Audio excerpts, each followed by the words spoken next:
Welcome to the Deep Dive. Today we're looking at a really critical situation that's been unfolding, the political crisis in Bangladesh. Yes, it's moved incredibly fast. It really has. Our sources are covering the student protests that escalated, leading to reports of Prime Minister Sheikh Hasina resigning after 15 years and apparently seeking refuge in India. It's a major event. Absolutely. So our goal here is pretty straightforward. We want to understand what's really going on, look at the history behind it, and importantly, figure out why this matters so much, especially for India. And it really does matter. What seems like a local issue just spiraled. To really get a handle on the present, I think we need to quickly touch on Bangladesh's journey, how it became the nation it is. Good point. Let's sketch that out briefly. So Bangladesh, South Asia, obviously deep historical roots. You've got the Bengal Sultanate back in the 14th century, significant era. Then, of course, British rule. That brought changes, but also, exploitation nationalism grew, leading eventually to the 1947 partition, and East Pakistan. And that's crucial, the East Pakistan period, because even as part of Pakistan, there was this constant struggle, right? A feeling of being marginalized by West Pakistan, politically, economically. Yeah, lack of autonomy. Exactly. And that feeling, that sense of grievance, really fueled the independence movement. Which takes us to 1971, the Liberation War. A really brutal 9-month conflict. Yeah. Resulting in independence on December 16th, 1971. And our sources really emphasize India's role here. It was decisive. Completely. From diplomatic support for Sheikh Mujibur Rahman and the Awami League Right. to, covert support for the Mukti Bahini fighters, and then ultimately direct military intervention. The Indian Army, under Field Marshal Sam Manekshaw, played a huge part alongside the Mukti Bahini, leading to the fall of Dhaka. Absolutely. And you can't forget the humanitarian side either. India took in, over 10 million refugees, provided shelter, food, aid, a massive undertaking. Incredible numbers. Okay, so fast forward to now, this current crisis. The initial trigger, our sources say, was the student protests, specifically about that 30% quota in civil service jobs for families of freedom fighters. Right, that specific quota. But it seems like that was just the spark, wasn't it? It ignited something much bigger, probably because of all these underlying issues. Exactly. What were those underlying factors? Well, you had the controversial 2024 elections. First off, the opposition boycotted them. Then there were growing concerns about, shrinking democratic space, human rights issues, plus economic problems, high youth unemployment, rising living costs. It created a kind of pressure cooker environment. And the government's reaction. It seems the government's response to the initial protests was quite heavy-handed, and Prime Minister Hasina's comment calling protesters razakars. Oof, yeah. That term carries a lot of negative weight in Bangladesh. A huge amount. That seems to have been a real flashpoint, escalating things dramatically. And tragically, the violence escalated too. Reports mention quite a high death toll during the unrest. Some sources say over 130 in earlier clashes, others over 300 more recently. Yeah, significant loss of life. So all this instability after such a long period of Hasina's leadership has reportedly led to her resignation and departure to India. Given India's role in Bangladesh's birth, the relationship has always been, very close. Extremely close. And what's fascinating looking back just before this crisis is how many layers that relationship had, geopolitically, for instance. Right. The border, it's huge, over 4,000 kilometers long. Longest land boundary for India, and shared rivers, over 50 of them. Plus the strategic importance for India's northeast, that saying Bangladesh is India's locked and India's northeast is Bangladesh locked. It really sums up the dependence. That's a powerful way to put it. And economically, the ties seem really strong too. Very strong. Bangladesh actually became India's largest export destination in Asia, billions of dollars. Wow, in Asia. That's significant. $2 billion in FY23, I think, and even higher exports overall to Bangladesh, maybe over $11 billion recently. Total trade around $15.9 billion. Yeah, the numbers are big. And a lot of that growth was helped by the duty-free access under SAFTA, the South Asian Free Trade Area Agreement, which was prominent during Hasina's time. Right. And culturally. Well, there's a shared history, the Bengali language, culture, arts, music, a natural affinity there. Sure.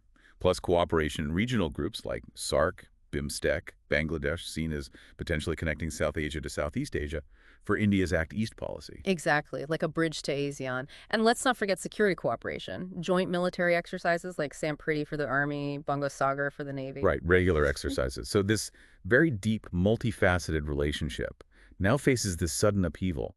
What are the immediate impacts for India that the sources are highlighting?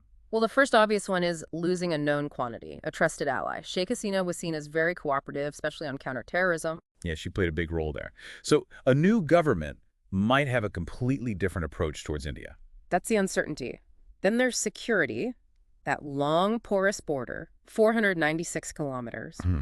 Concerns are rising about, increased drug trafficking, arms smuggling, cattle smuggling, maybe even cross-border terrorism. And worries about extremism potentially gaining ground, maybe links to groups based in Pakistan. That's definitely a concern mentioned. And any instability there could impact India's access to its northeast, remember, through that narrow Siliguri corridor. It makes that connection feel more fragile. And what about people?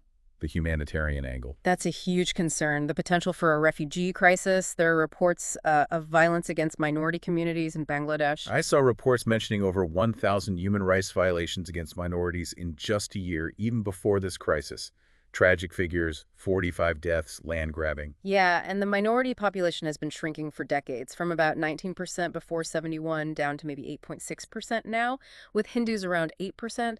If they feel unsafe, they might try to cross into India. There were even reports of the BSF, India's border force, turning back around 1,000 people recently. Right. It's a very sensitive situation. Okay, so security, potential refugees. Yeah.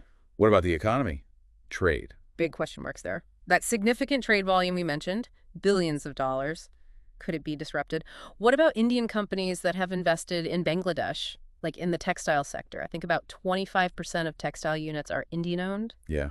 Uncertainty for them. And what about that potential free trade agreement they were discussing? Seems doubtful now. Less certain, definitely. And then there are specific big projects like Adani Power apparently owed over $800 million. Well, And India's involvement in the Rupur nuclear power plant project. mhm. What happens there? Interesting, though, our sources mentioned a possible flip side for some sectors. Yeah, it's complex. India's cotton exports to Bangladesh might suffer as their textile industry faces uncertainty. But maybe Indian apparel manufacturers could see an uptick in orders if Bangladeshi production is disrupted. We actually saw Indian textile shares rise a bit after the news broke. Right. But other things look vulnerable. Big infrastructure projects like that Agartala-Akara rail link. Connecting the Northeast better. Exactly. Or contracts for railway coaches, port operations like at Mongla Port, all could face delays or reassessment. And tourism. Bangladeshis are a huge source of tourists for India, aren't they? The largest, I believe, in 2023, around 22% of all arrivals, especially for medical tourism, that's likely to take a hit. Defense ties, too. There was that $500 million line of credit, specific contracts like tugboats for their navy, All potentially up in the air now. and geopolitically, beyond the India-Bangladesh dynamic. Well, instability can create openings. There's concern China might try to increase its influence. Bangladesh is already part of the Belt and Road Initiative, owes China significant amounts, maybe $17.5 billion. Right, China's already got a foothold. And then there are long-standing bilateral issues like the Teesta River water sharing. This probably doesn't help those negotiations. Likely complicates them further, yes. So, given all these potential impacts, security, refugees, economy, geopolitics, what's India's approach been so far, according to our sources? Well, initially, it seems India reached out to the interim leadership, Mohammed Yunus, expressing support for restoring peace. Okay.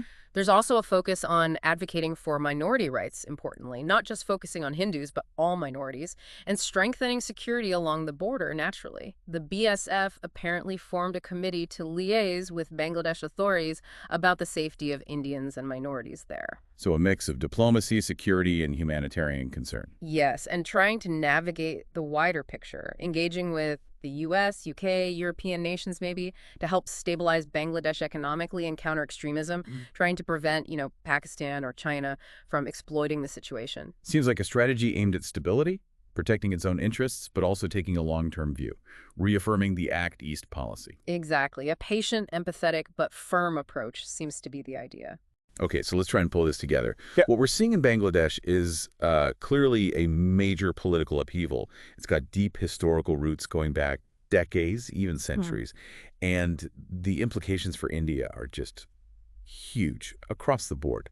Security, the economy, regional influence, potentially people movement. It touches on almost every aspect of the relationship. It really does. And that interconnectedness brings us to a final thought, something for you, our listeners, to really mull over. Yeah. Given this incredibly intertwined history, geography, and economy between India and Bangladesh, if this political instability in Bangladesh continues long term, how might that fundamentally reshape the strategic balance in South Asia? What could that new landscape look like?